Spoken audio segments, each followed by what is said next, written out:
Hello and welcome back to Red Gaming Tech. My name is Amata. Today is the 24th of October and this time I'm bringing you yet more news on the PS4, or more specifically the Dualshock 4 controller, as during a recent interview with VentureBeat, Toshimasa Aoki, who is the company's manager of product planning, has spoken on some of the design decisions of the controller, as apparently the Dualshock 4 has digital face buttons rather than pressure sensitive analog ones, which have been found on previous PlayStation pads. Now, just to clarify, pressure-sensitive buttons allow designers to assign multiple functions on a button based on the pressure applied by the player, or change on-screen behaviour depending on how strongly the button is pressed.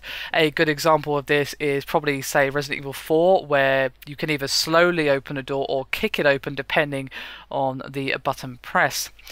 Now, Sony did introduce pressure-sensitive buttons with the PS2's DualShock 2 controller, but Toshimasa, in this interview, did suggest that the developers hadn't used them this time around.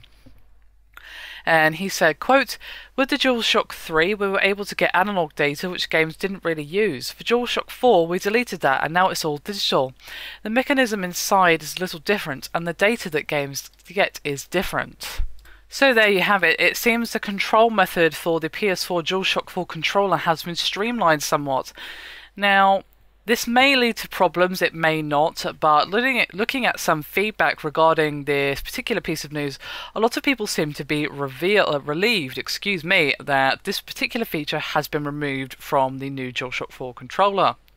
And while it did have some nice uses, as I previously mentioned, Resident Evil 4, with the being able to slowly open or kick open doors, and of course it was in Resident Evil from that point, in Resident Evil 5 and 6 you could do this as well. Of course, if you had the console versions of those games, or were using a pad for your PC.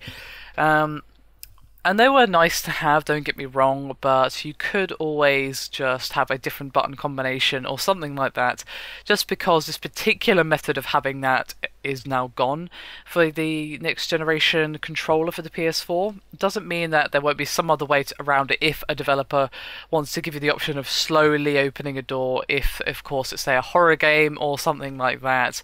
Now, of course, Soma, which is the Frictional Guys' next game, which is of course confirmed for both PC and PS4, is a first-person horror, so they might want to make use of that technology if it were there. So it'd be interesting to see how they deal with it, because I'm sure on the PC they're going to have their famous click-drag physics engine where you can open doors manually yourself, pick up items and so forth. And it could just be done completely with the sticks, as in you press X, for example, so hold the door and then you use the stick to open it, and you can either just throw it open or not. So I'd be curious to see how that actually works with the removal of the pressure sensitive technology. Anyway, that is me done for this video. Hope you've enjoyed it. Thank you very much for watching, and I'll see you next time.